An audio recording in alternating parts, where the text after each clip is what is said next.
I'm really trying to be on time, but it is what it is. I'm here.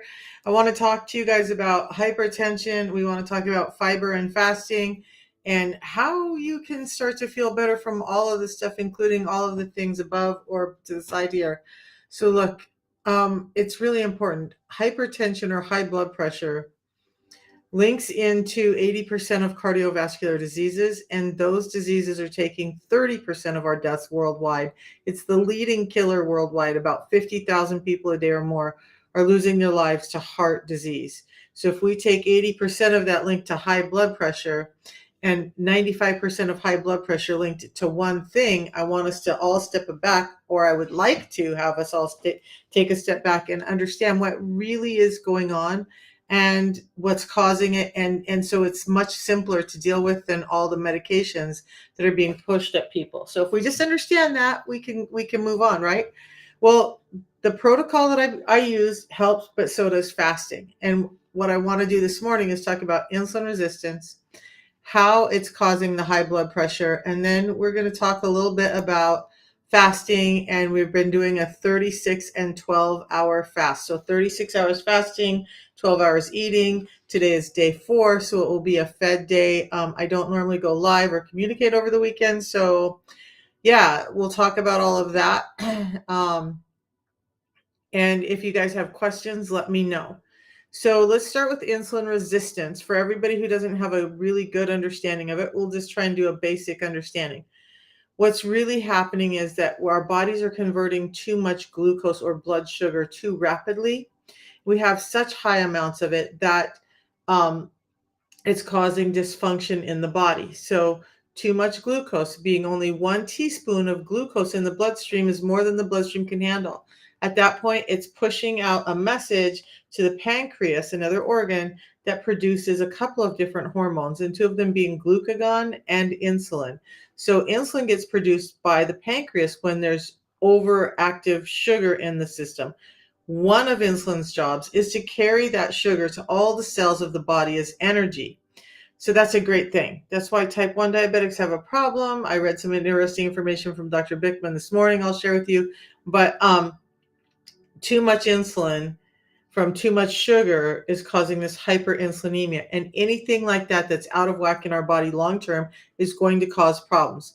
Insulin does this by cells becoming resistant to its energy. Some cells, and we're going to talk about one of those cells this morning, takes up way too much energy, but then becomes defunct because of it. So let's dive in and talk about all of these things, why insulin resistance, which is just led by the diet that we have and the lack of fiber in the carbohydrates that we're eating, that's what's really causing the problem. Bottom line, okay? Eating too much, lack of fiber adjoined with the carbohydrates is why we're getting sicker and heavier and having all these problems. So, with heart problems, high blood pressure, you guys stop me and ask questions. I know sometimes I use words that are normal to me and I forget that they're not normal to everyone else. So if I ever say something that you're like, wait, I don't understand what that is, just stop me and I'll explain it. And no worries, because we all speak differently. I just speak differently. Okay. So high blood pressure, the number one thing that I like to talk about with high blood pressure is this, because for me, it kind of all starts here. So in our blood vessels, which will, all of those vessels in our body kind of collapse and dilate as needed. So what happens in the blood vessels is that we have this big vessel and it has layers of cells in it. The innermost layer of cells is called the endothelium. The endothelium is kind of protective and it moves a few things along. But what happens, and it also produces something called nitric oxide, which I'll get to in a minute. But the endothelium are one of those cells that will take up too much insulin. It's like, okay, hey, we're partying here. We're going to take up more energy. So the inside of the vessel wall starts to thicken, which reduces the size inside of the wall. Now what we have is blood vessels that are much narrower inside because the hose got thicker. So if we're trying to take the same, I always like to use this one. If you think about pushing the volume of a fire hose through the size of a garden hose, you're going to have built up pressure, and that pressure is going to actually damage the hose later. That's kind of what's happening inside of our endothelium with too much insulin. And it really starts with too much energy delivery that's creating these excess cells.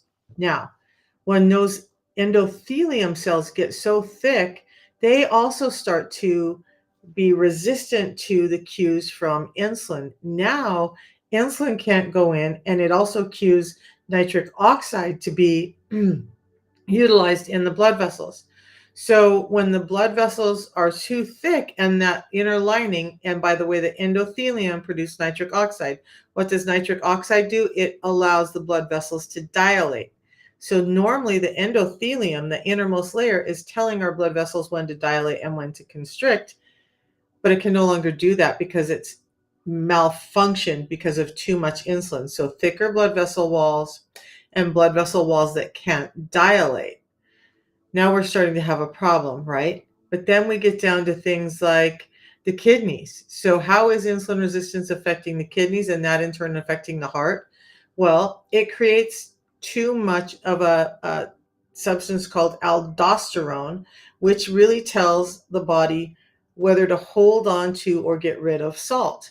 With excess aldosterone production because of insulin resistance, then it's cueing the body to hold on to way too much salt. So now you're having inflammation, and including in your heart, and but more pressure in the blood vessels, right? So that's number 3. Then we have, let's see, we've gone over, oh, yes, the fight or flight response. So insulin resistance increases our fight or flight response. Now, in the fight or flight response, it's also it's contributing to, you've got to get up and get ready to go. Insulin kind of cues a little bit of that cortisol release. So now what's happening is your heart is racing just a little bit harder than it normally would. And the blood vessels want to constrict even more. Normally in a normal range, the blood vessels constrict, so it like shoots that energy out to all of the muscles and the cells of the body to be ready for danger. But in cells or in blood vessels that are already tight and thin and whatnot, this is just causing more pressure. So that constant beating of the heart, that little bit of like wanting to push the more blood through, is causing increased pressure. So that's 4 ways, right? The 5th way, most of you guys understand because maybe they have you on some drugs for your pressure, lisinopril, maybe a watered pill, but they probably also have you on like a statin drug, or something to help with your triglycerides, your cholesterol level. So the 5th way that insulin resistance is creating high blood pressure is this. You have 2 types of, I'm trying to say 2 different things at once. That always happens to me. So we're talking about low density lipoproteins. So we look at those, it's not just one type of lipoprotein with the LDL. There's 2 types. So there's a big buoyant type. Think of it like a beach ball. Then there's a small dense type. Think of that like a golf ball. So now if we have this raging river inside our vessels, and we're dropping beach balls into it, they kind of bounce along and they move along, and they're not really causing a lot of problem. But the type B, the denser, smaller type, it actually can go in and it has some benefit because there may be gaps in your blood vessel walls, and they will fall into those gaps and kind of seal them up so that it makes healthier veins in normal ranges. But with insulin resistance, we're producing too much of this type B lipoprotein, low density lipoprotein. So instead of just plugging the holes, it's starting to create little dams in your blood vessels, narrowing the vessel walls down even further. So that's, and it can be plaque in your arteries eventually. So 5 ways that insulin, in the presence of insulin, the mind is cued to create more of the type B LDL than the type A. So, and it's interesting, while we're talking about that, I want to mention, I've heard more and more doctors talk about, because I've had people who are like, but my lipid panel, my cholesterol panel is still high. Some heart specialists are now saying they don't care about the total cholesterol, they care about the components, because maybe you have high levels of HDL, which is great for you, and you have normal levels of triglycerides and you have normal levels of LDL, you could be higher than if you had high LDL, low HDL, so they're saying they don't look at the overall. That doesn't mean anything to them. So I'm going to invite you to understand that when you're looking at your lipid profile, here's some things you should look for. And these are the things that really matter instead of the total cholesterol. So what we want to look at is your triglycerides. Are they in range? If your triglycerides are out of range, you're already likely insulin resistant, and you want to make sure that that number stays in range. Below 150 is great, right? So if that's climbing up around 200, you have a problem. If those triglycerides are high, you're likely insulin resistant anyway, and that high triglyceride is going to start causing problems with fats around the body. Then we want to look at the HDL. It should be above 40 for most people. And if it's not, then you're having a problem, and that is a sign of insulin resistance. If your LDL is high, that's a problem. So there's a calculation I want to give you guys. It is in the tab in my profile called How to Tell, but we're going to go over that calculation right now. If you guys want to know, are you at risk for heart disease and insulin resistance, this one calculation will help. So get your pen and paper out. Are you guys, and type a 1 in when you're ready, if you're ready for that calculation, and I'll start giving it to you, because it's based off of labs that you already have. If you do your annual labs, you already have these, and you can take a look and see what may be happening with you without any extra tests, without any extra doctor's visits, whatever. So if anybody wants that calculation, put a 1 in. Or I'll just go ahead and move on because you can look it up in the tab. But if you want the calculation now, put a 1. Okay. We have some ones. So what I want you to do is find your labs, and this is, by the way, is on the NIH website. It's also in this book by Dr. Ben Bickman, Why We Get Sick. So the calculation is this: take the number of the triglycerides, and then you're going to find the HDL number, not the LDL. We're not going to look at that. We want to look at the HDL. So triglycerides and HDL, and then you're going to divide the triglycerides by the HDL. Okay, so say your triglycerides are 50 and your HDL are 150 and your HDL is 50, and you divide the triglycerides by that, you're at 3. Okay, so now here's the interesting thing. That calculation will tell you both the risk of cardiovascular disease and insulin resistance. The number you're looking for is 1.5 or lower for you to be in what's considered to be a healthy range. Does it mean you're not insulin resistant? No, but it's a good indicator that you're probably doing better than most, okay? So, but it's a good indicator that your heart's not going to be going kapunk anytime soon from lifestyle choices. So if it's at 2 or higher, you know you're starting to have a problem and you need to address it. If it's at that 3 or higher, you can consider that you're at high risk for cardiovascular disease and you are insulin resistant. And if you can take care of the insulin resistance, you can reverse the heart issues in many cases. So I say that because I did it, right? Andromeda, yeah, that's, you know what? I had all of that stuff too. And I don't now. And my life is so much different than it was 2.5 years ago. But you guys, this whole protocol with some fasting and this fiber and the tea I drink every morning took my blood pressure from 180 over 150 to 110 over 74. And I found a picture that I had taken of my smartwatch. I just moved and I can't find the charger for it, so I can't take an accurate picture today. But 110 over 70 is about what my blood pressure is every day now. And I'm off of 13 different medications. I'm not on any prescribed medications now. So what we're going to go over now, what we're doing to fix that, right? How do you change it? And that's an amazing question, Andromeda. So how do you change it is this. What we need to understand, first of all, is that it's about our food environment. And so I want you guys to take a deep breath, because there's 2 components to this. I'm no longer going to say it's not all your fault. We're complicit in our health, right? But the truth is, the bigger picture is that our food environment has changed so drastically that we're not getting the nutrients we need in the manners we need, because food has gone from being nutritious and healthy and sometimes a little tough to chew and a little bitter and full of fiber and all of that, to where we're just, everything has got to be sweet and juicy and plump and big. And in order to do that, they've had to strip out nutrients, including the main one, fiber.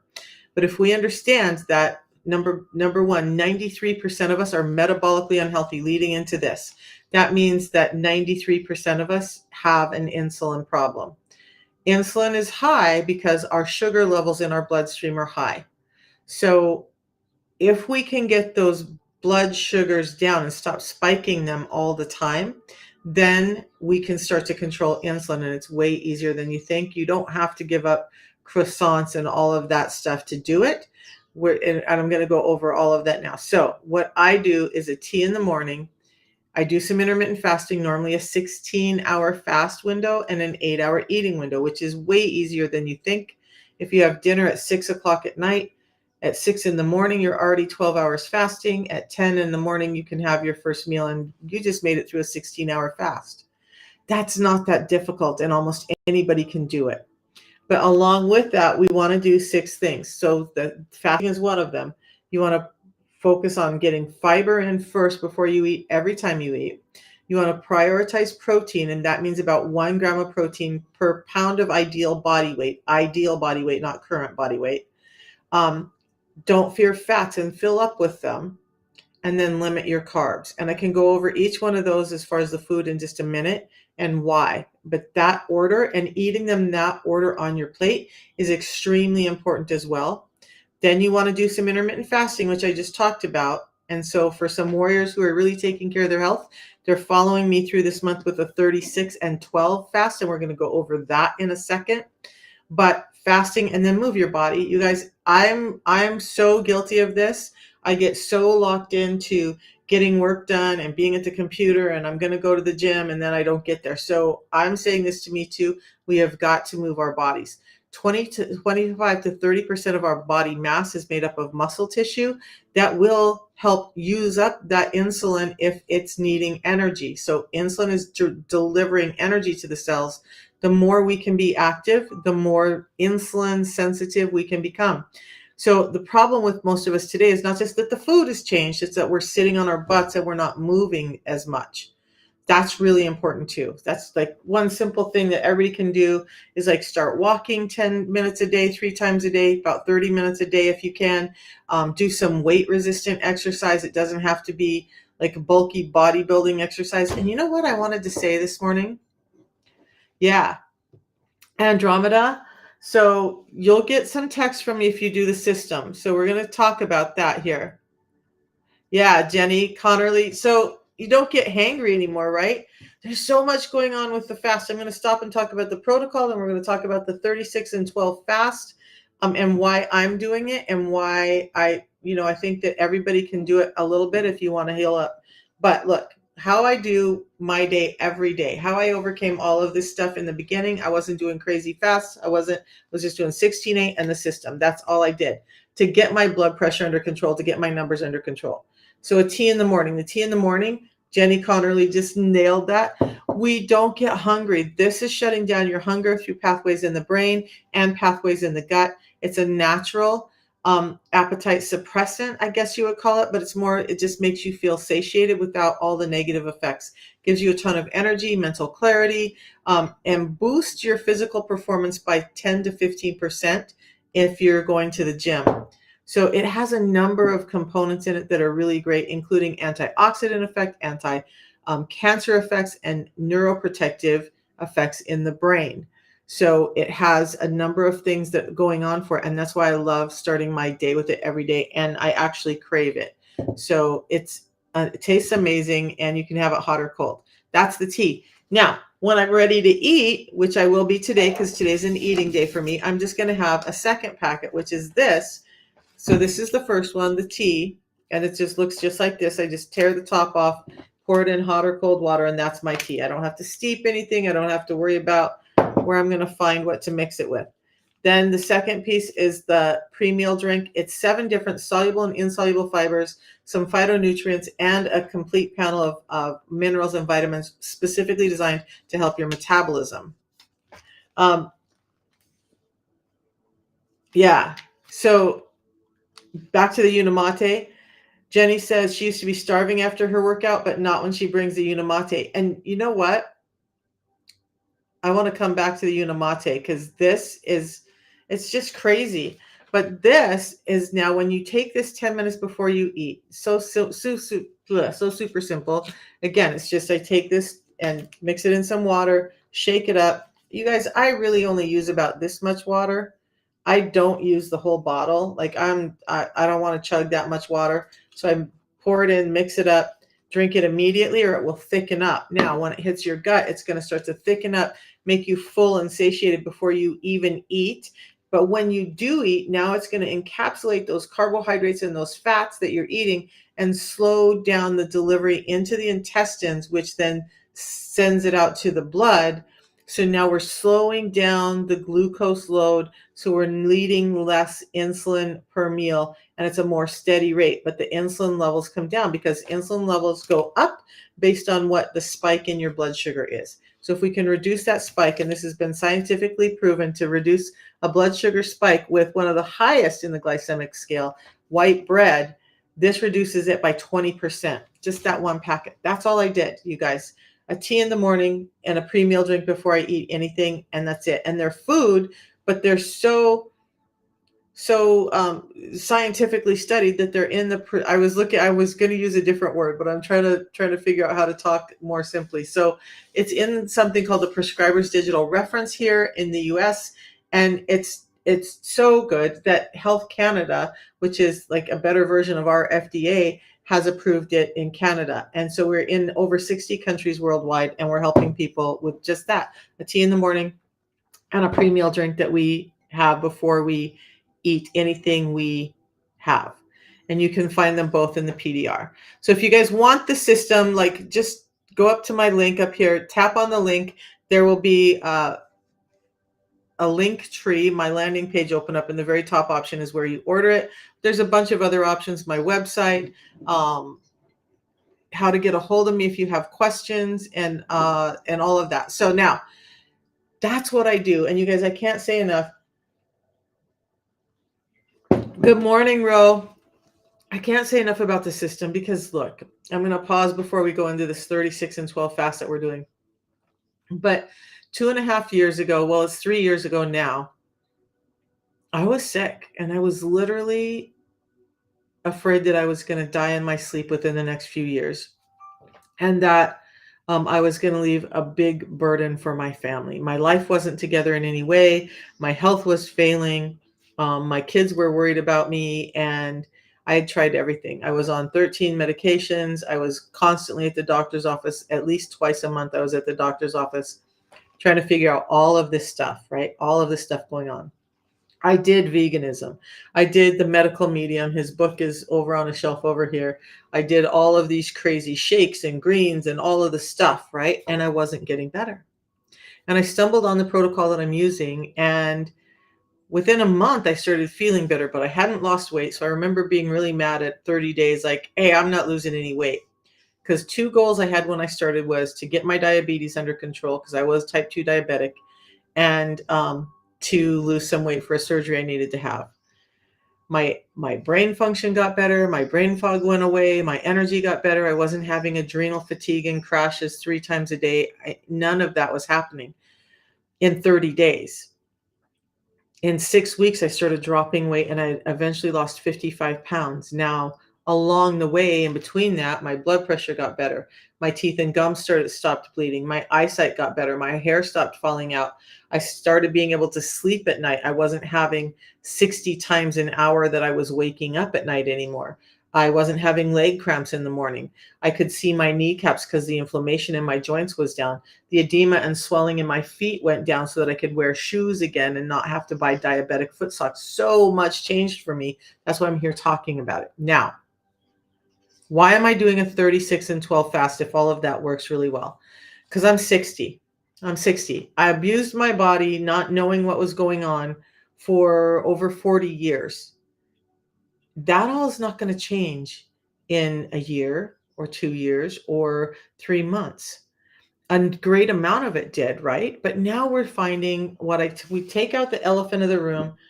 the elephant out of the room, which is, I call insulin resistance our health elephant, right? So like it's the one thing that's causing all of this stuff that's confusing your doctor, like having them run here and there and everywhere.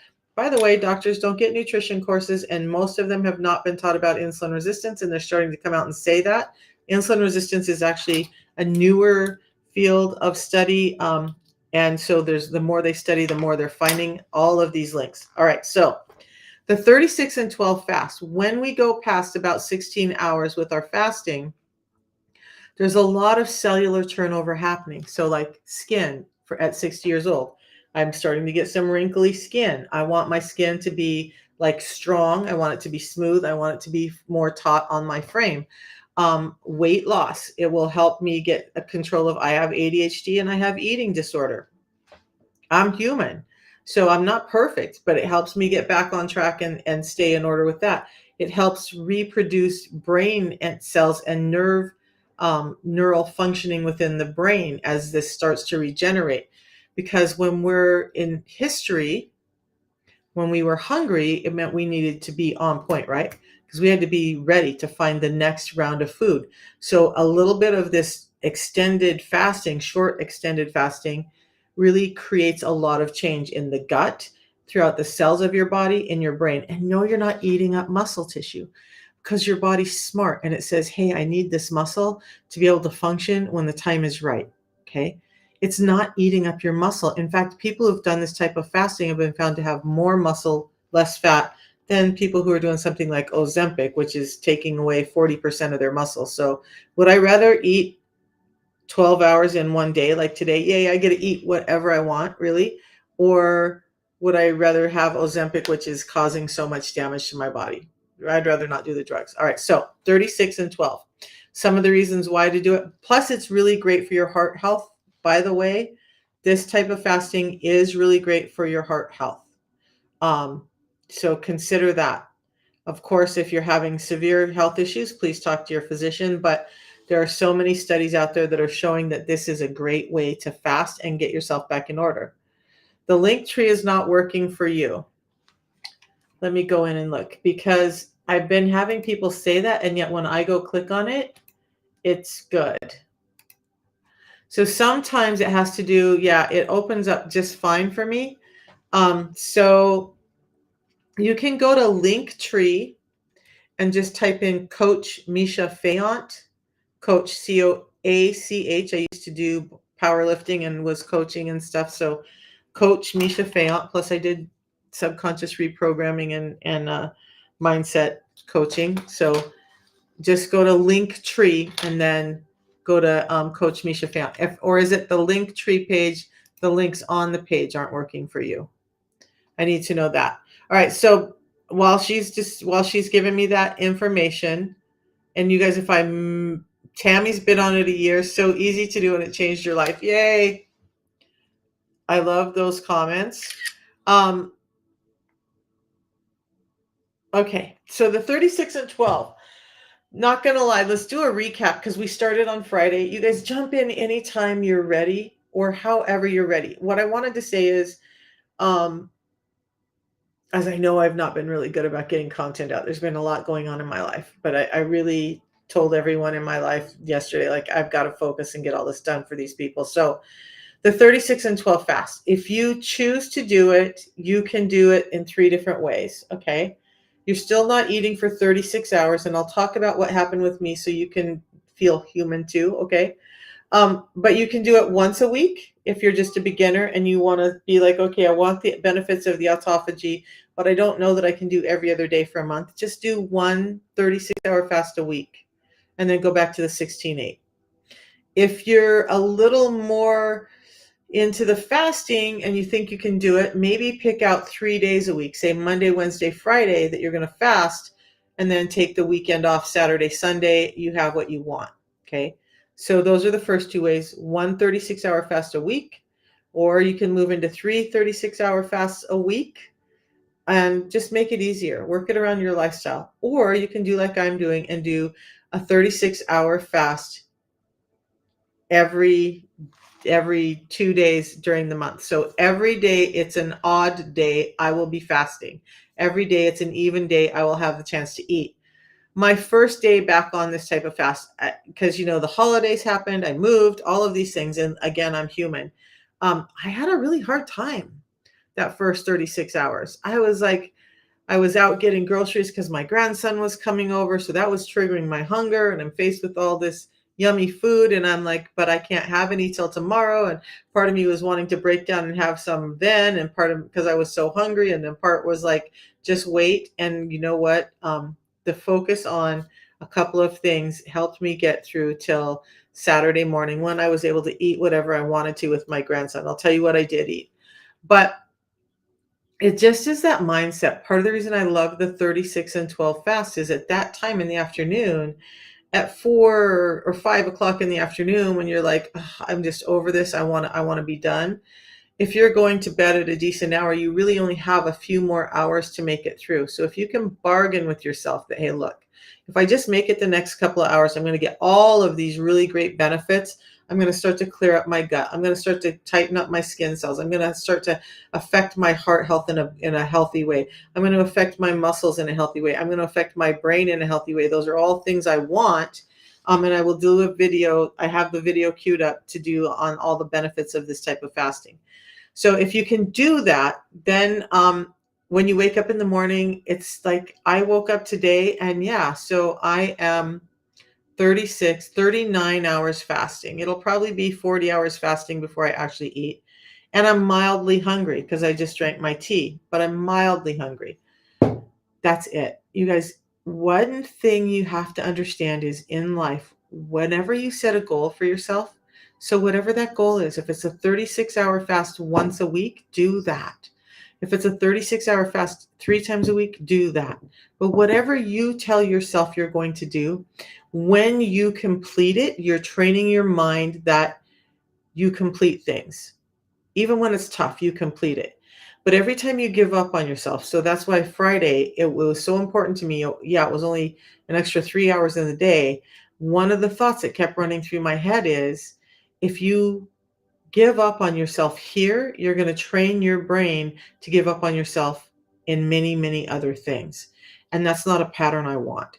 So I set a goal to do the 36-hour fast. I made it, and I did it again yesterday. And yesterday it was much easier because I'm back on the swing of things. So today I'm going to start my day with one of my protein shakes, high in protein, high in fats, and low in carbohydrates, and easy on the stomach, but it will keep me full for a long time.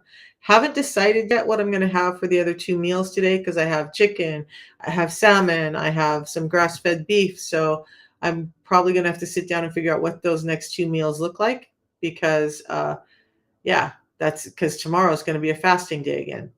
But Saturday, what I ended up having was for breakfast, I had a croissant with 2 eggs and some ham and some Swiss cheese. And that was my breakfast. I did have a little bit of a smaller protein shake to just round off the protein, but that was it. That was my breakfast. Then for lunch, I didn't eat perfect. We had bacon ranch chicken pizza, and then I had some extra protein with that as well. And then for dinner, we had a jalapeno popper stuffed chicken breast wrapped in bacon and some chopped salad and some green beans. So I don't know how you guys eat, but that was a pretty delicious day. I still got close to my 150 grams of protein. I got the 30 grams of fiber in, and so I was good. That was a good day. Today's going to be similar. Some more lean proteins and fats, not lean proteins, but fatty proteins actually, and aiming for 150 grams of protein in the day, 30 grams of fiber. So that's it. And it makes it easy, especially when you're looking at those last few hours of the day when it's 36 hours and you're like, I don't know if I want to make it through this. And you think about it and be like, well, tomorrow I can eat whatever I want. I'm not saying eat all day long. You still got to cut out the fat, the snacking. But if you wanted to have a bowl of ice cream, you could, right? You're just going to start every meal today will begin with this. So I'll have 3 of these today. And I still will have my tea.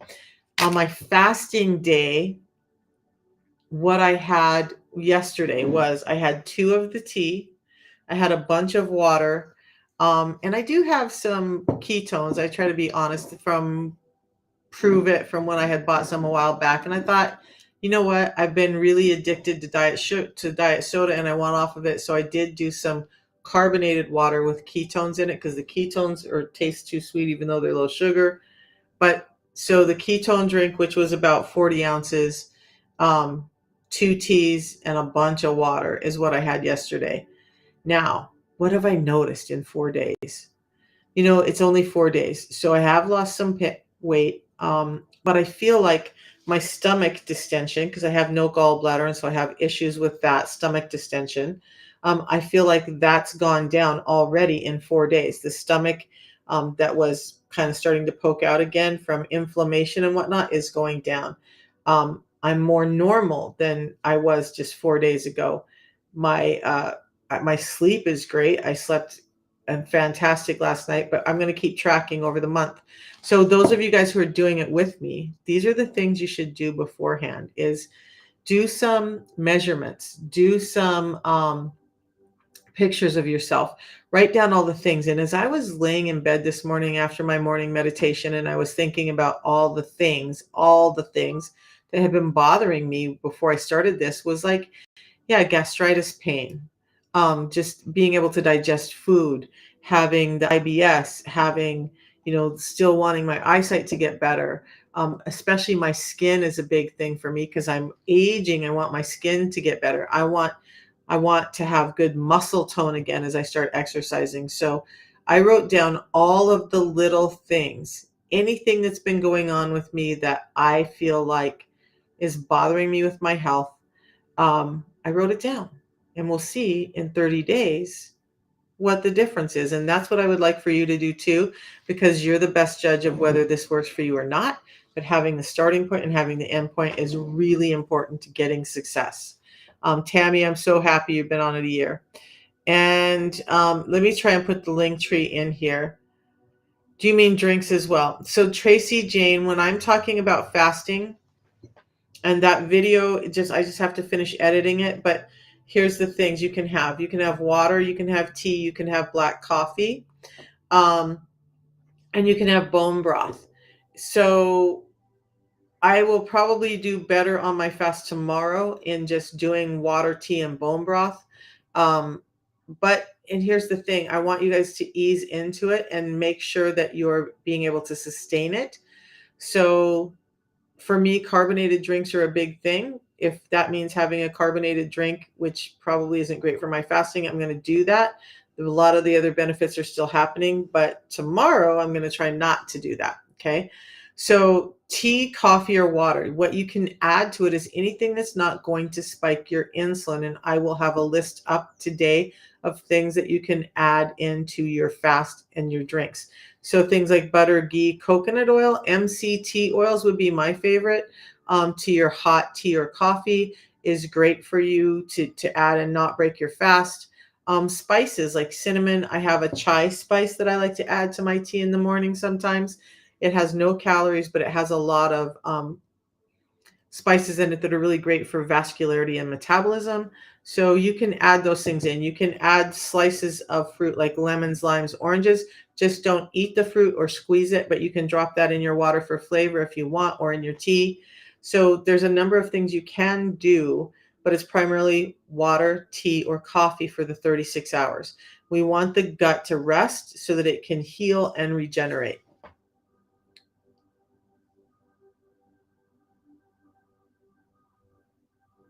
Yeah, Becca. So the 12-hour fast is great if you can get to 16 hours, which is only 4 hours longer. That would be better for you for weight loss. And by the way, this 36 and 12-hour fast has been shown to be the best form for weight loss. There was a study done that people who did the 36 and 12 fast were able to lose 7 pounds in a week, whereas people who just did side by side with them, just did calorie restriction, they lost 1 to 2 pounds a week, but the fasting group lost 7 pounds in a week on average. Does that mean you're going to lose 7 pounds? No. And if you don't need to lose it, you're not going to. But here's the thing, when we are not putting in foodborne glucose into our system can go to work at creating glucose out of proteins and cells that need to be utilized up, recycled, if you will, and they get recycled as a form of glucose that we can use for energy when we're fasting. So we're getting rid of not only the skin cells that need to be tightened up, firmed up, allow them to grow up, um, more youthfully as I age, but it's helping with all the other cells in the body. So you think about your heart, you think about your intestines, you think about all of that stuff that we're starting to be at risk at, and our bones and our muscles. They all start to function more properly when we're doing some fasting. Because the truth is, we're built to fast. We're not built to eat every day. And from somebody who is super food addicted and still has ADHD and impulse control problems, fasting has been a godsend to me, but so has the system that I used alongside of it. So the system helps fill in the nutritional gaps that I have, and the fasting helps me start to get the blood sugars under control and get all of the cellular regeneration happening at 60 that I would have not thought possible. When you say fast, okay, so no, you get to drink, and I'm not just talking about water. I have 2 of my tea to 3 of my tea on my fasting days. Um, yeah, your body, your stomach, everything feels better. How about just exercising? That exercise is great, but just exercising, if it was just exercising, I would have had it under control. When I was in my 50s, I was a world champion power lifter. 4 different times I brought home gold medals for the entire competition, as well as gold medals from just the disciplines within. But I worked out 6 days a week with a 3-hour workout day. So if it was just working out and working out intensely that was going to reverse my insulin resistance, that would have done it. Now, do I think working out like that helped me stay from tipping over the edge into diabetes? Absolutely, I do. But it wasn't enough to reverse the insulin resistance that was building in my body. My joints were failing. My eyesight was failing. My hair was falling out. My teeth and gums were bleeding. I had sleep apnea that woke me up 60 times an hour. I had morning leg cramps every day. I had edema and neuropathy all before I ever got the diagnosis of diabetes, and I was working out like crazy. So I think it's a component of it, but I don't think it's the only thing. Okay, so I'm always going to advocate for exercising. Um, and thank you, Elaine. Exercising doesn't cause weight loss. So I am listening to a podcast from Dr. Bickman, and if you guys would like, I'll talk about this a little bit tomorrow.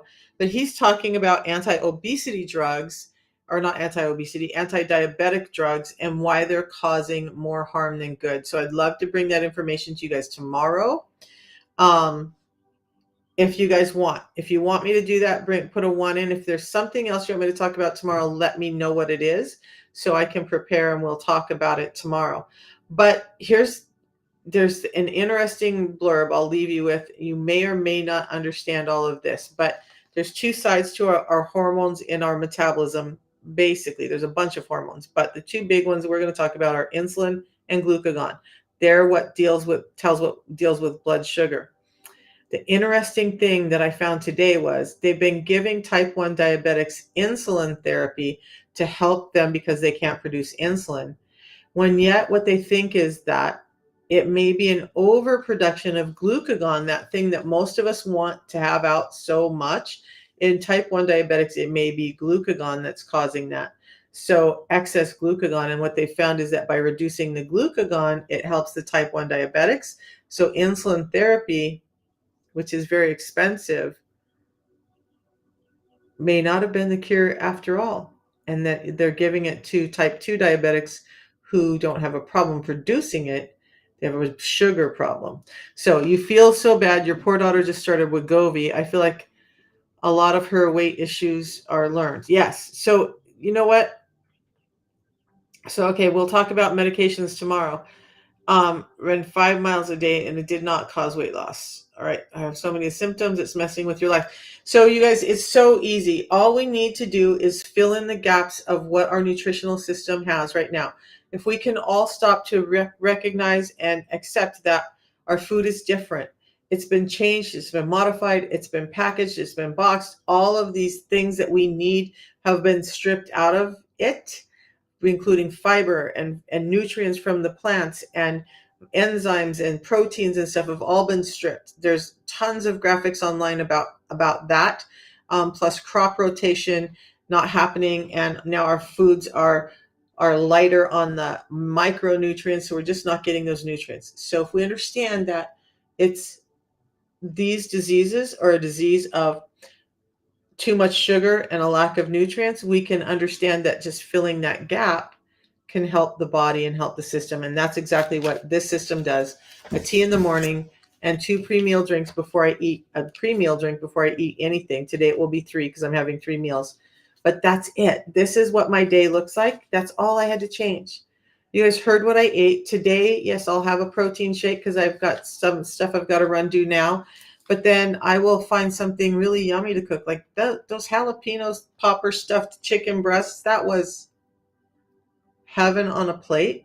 I'm not suffering. I'm not eating weird foods that I don't like, or the only thing I'm really paying attention to is that it's lower in sugar, that I'm getting in enough protein and fats. I'm not like on some crazy restrictive anything else.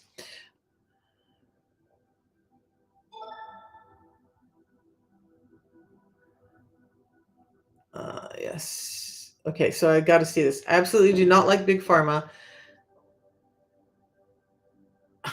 right? So some of those drugs, and I think this is leading to that, Becca, we're going to talk about all that tomorrow, but some of those drugs, you guys, be careful, be careful. The woman who said her daughter was on Wegovy, Dr. Bickman, who wrote the book Why We Get Sick, one of the top metabolic scientists in the world. In fact, he has a podcast called Insulin IQ, really informative. But he talks about how these drugs are damaging. And as I was going through some of my content today, I have so much that I've never posted about how damaging those drugs are. Wegovy, Trulicity, all of that stuff. You guys, they were developed as diabetic drugs when they realized there was some weight loss because they're getting the insulin down. Then they started using them for weight loss drugs. But there's a bunch of problems with those drugs. You sent me an email on Friday. You want to place an order. Zuby. So Zuby, let me on Friday afternoons, I kind of check out, and I don't really check a lot until Monday because so I will check out my email and see. And I know I just answered an email this morning from somebody who's having heart problems and wants to do the system. I responded to that email, so let me see what else is out there. But you guys, you can go to www.mishafayant.com, and there's a whole website there. But check your email because I may have already responded to that. I will be going through emails today to respond to all of those. Let me see if it will let me put the link in here. I don't know why the link tree isn't working for some people, but the link directly to order.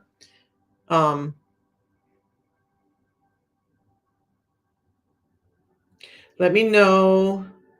I just put it in. Let me know if you see a comment from me. That is the link to order from.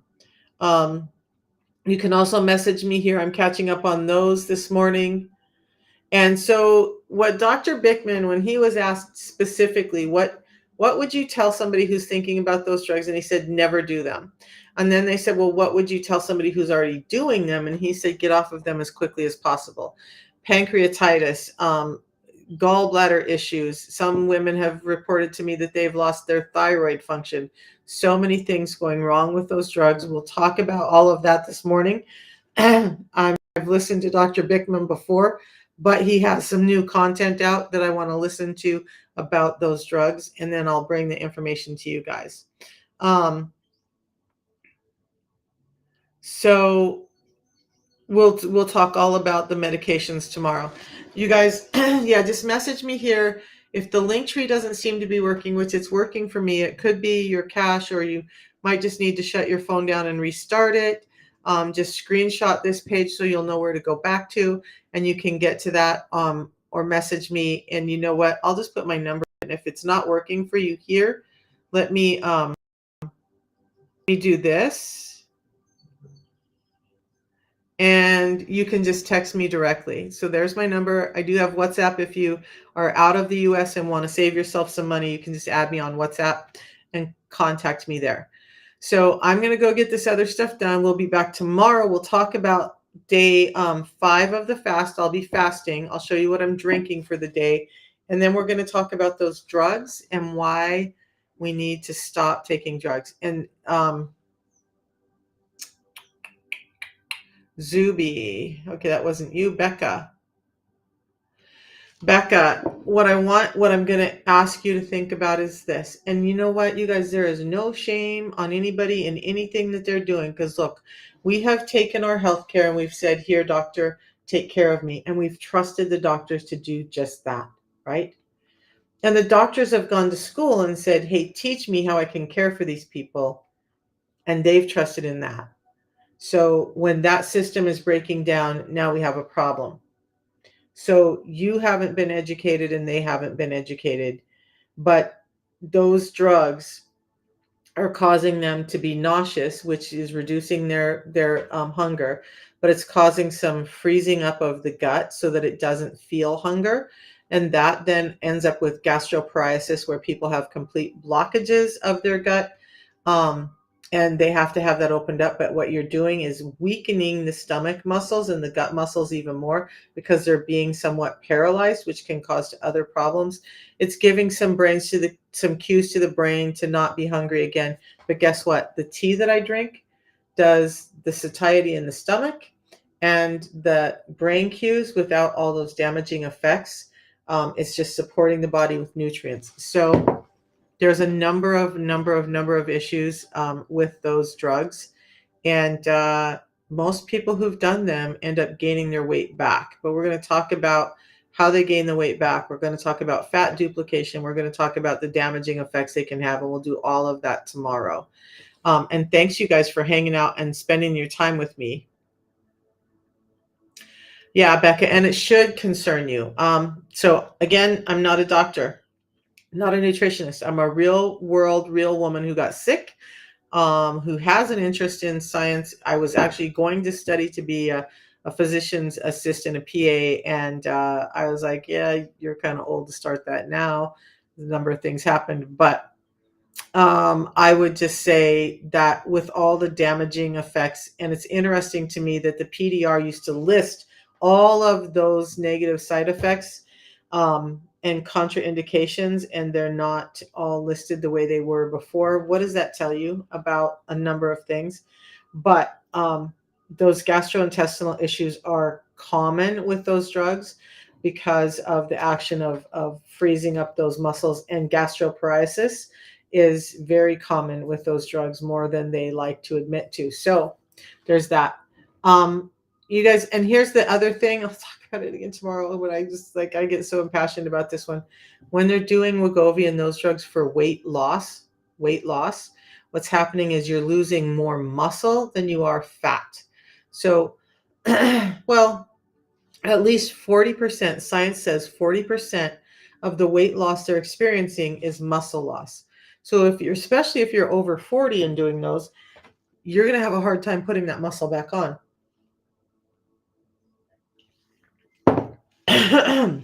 Once you've lost it. So to get to that weight loss, and this is why skin is sagging, skin is loose on these people, because the weight loss has been so rapid, but they've lost the muscle tone underneath to support their skin. And there's a lot of problems with that. Okay, that's a whole topic for tomorrow. Yep, the doctors just want to push pills. You know what? Because that's what they're taught. So you guys, I'm going to close out with this. Think about it today. Join me again tomorrow if you want to hear more. But I worked for a number of doctors, and I wouldn't say that any of them were bad or caused ill will towards patients or any of that. I would say that almost every doctor that I worked for really truly wanted to help their patients. But when they're educated by a system that the books are written primarily by big pharma and some of them by big food, um, what are they going to get taught to hand out medications? They're certainly not going to get taught to how to tell people how to deal with their nutritional resources so that they can get better. And with that, is anybody deficient in Wegovy or Trulicity or Ozempic or semaglutide or Monjaro?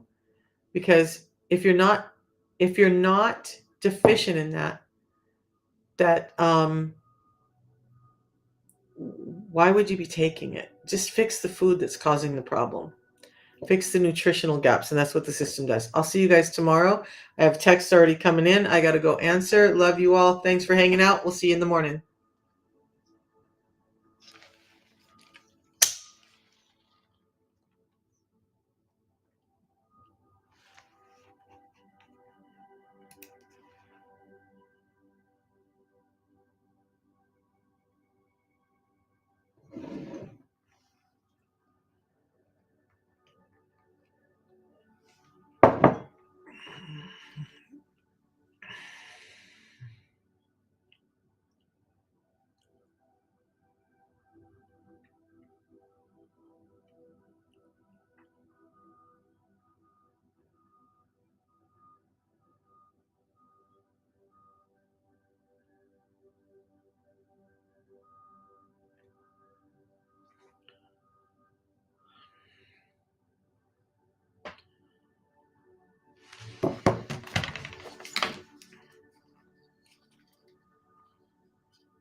There's some kind of lizard I'm still trying to get in.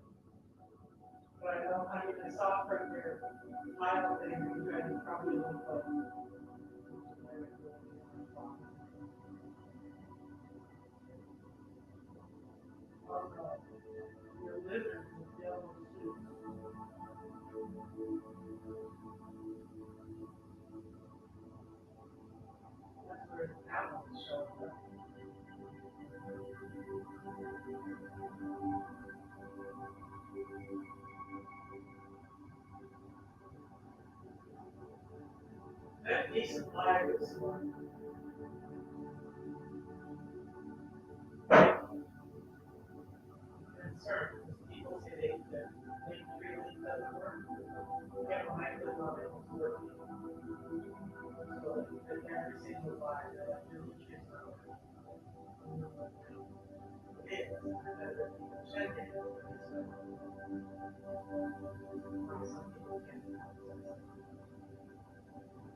So she writes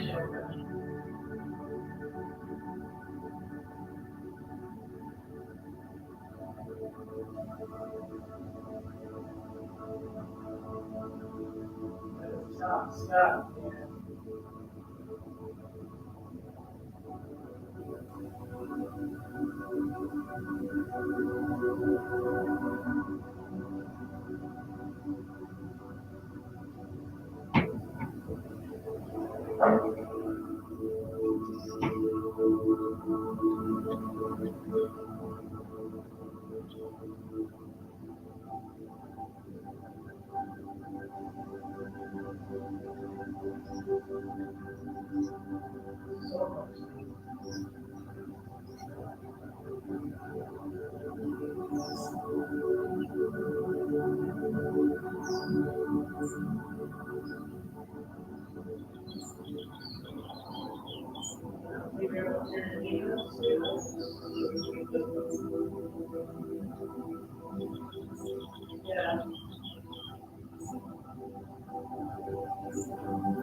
I'm not fighting anybody. I'm listening to it go on up there, though.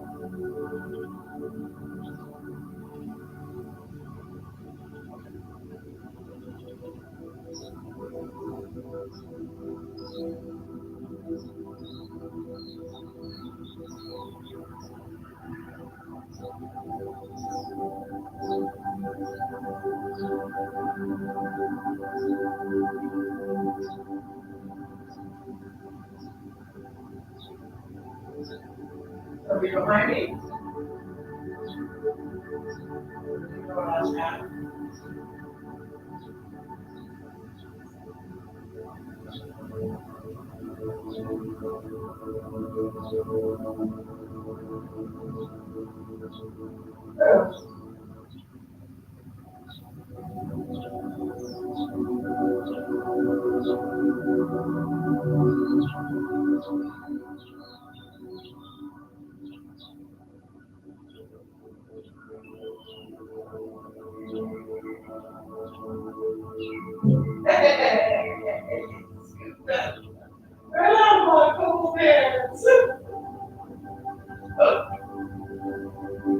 Gotta be quicker than that, man.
Grabbing blueberries.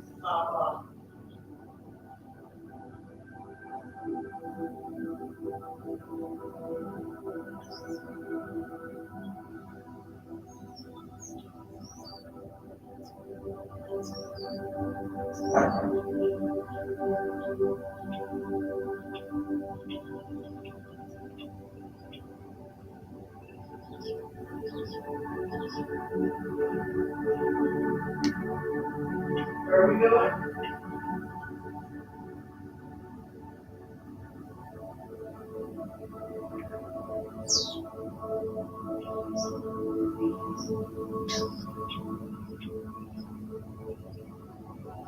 They don't have for that. So I can help you shoot it. We'll just go.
Well, you guys see this?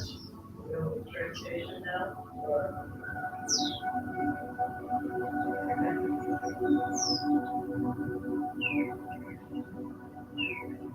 Campus.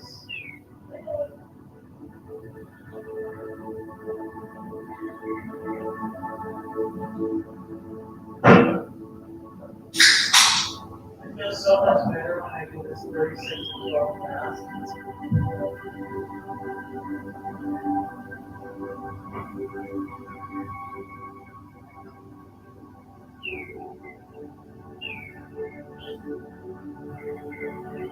Little piece of bread goes there first.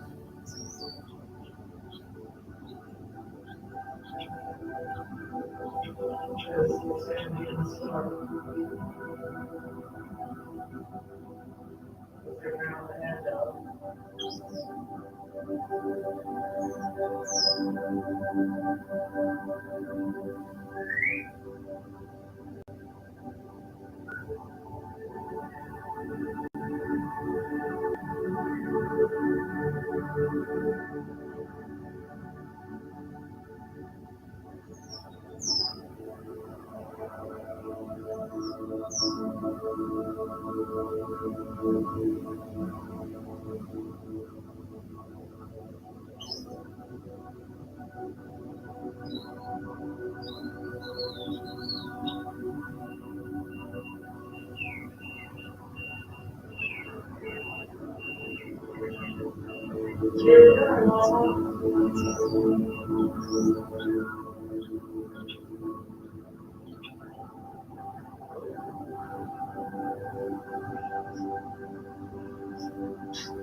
There's a car coming in from the north.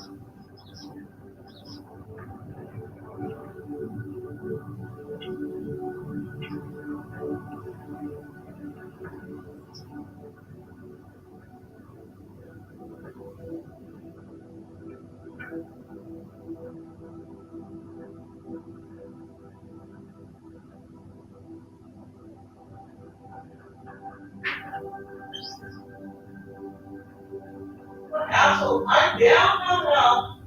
Oh, somebody came in from behind 60 to your right.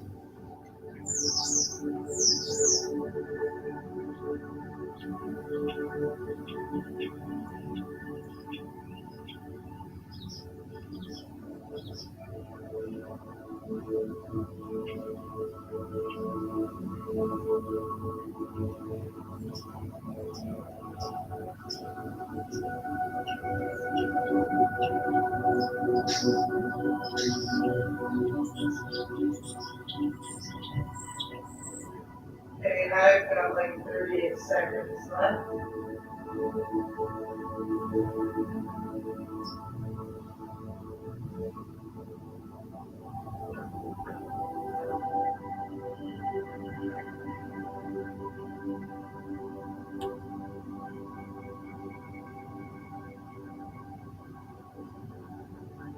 still got the medallion for here. No, I've got a medallion on. You did, you gave it to me.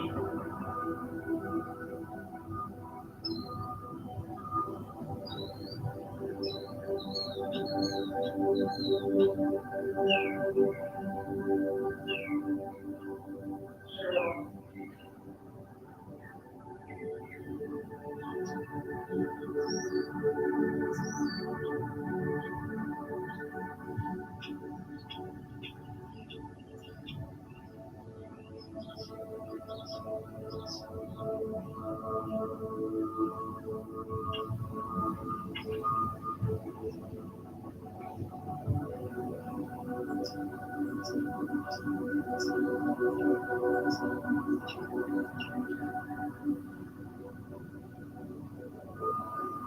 Come on, Shiny.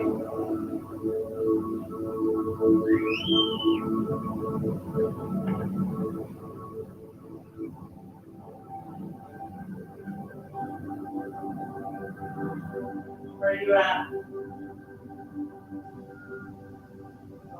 I thought you were around the side.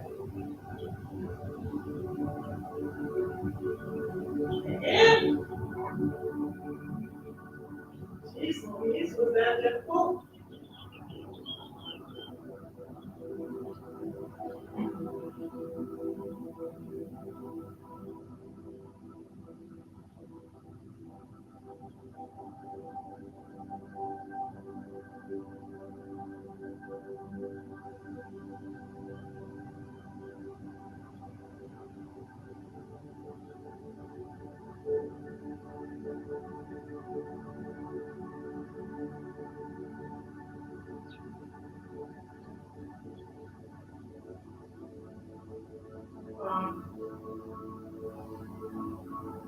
Can we grab the forecast? That's my obsession. I don't see the impact of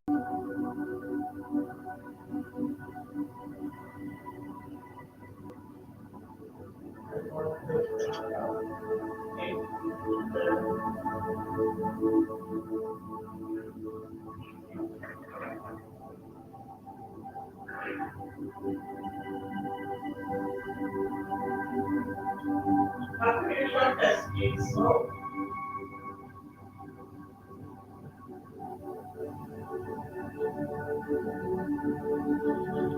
Run it over.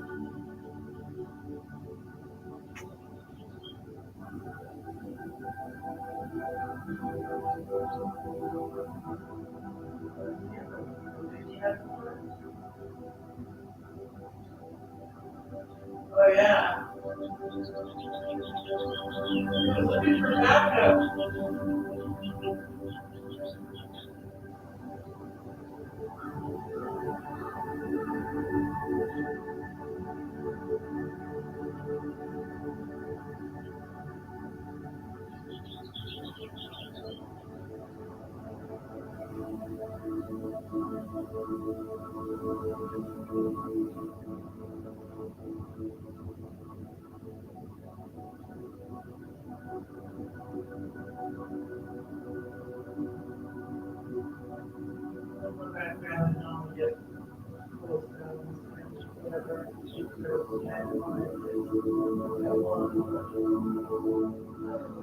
There's a purple rifle up here, purple.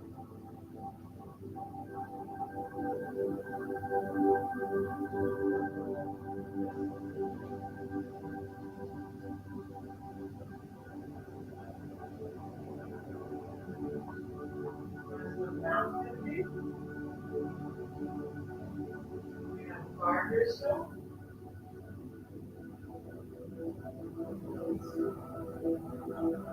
Was it the one almost out of gas? I'm in with you.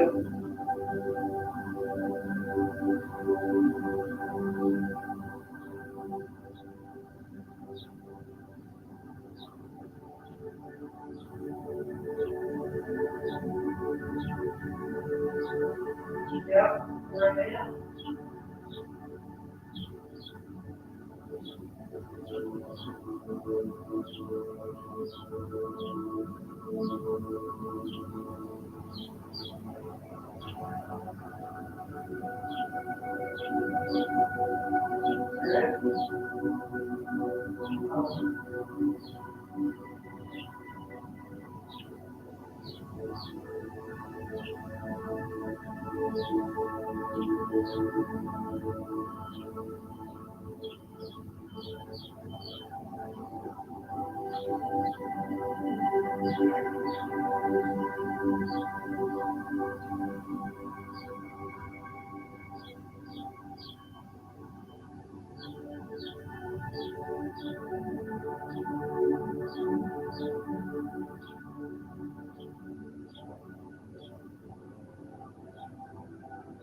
Uh-oh, you didn't shut my YouTube live off. So I've been sitting there with my blank room in the. Yeah, I'm gonna have to delete that one.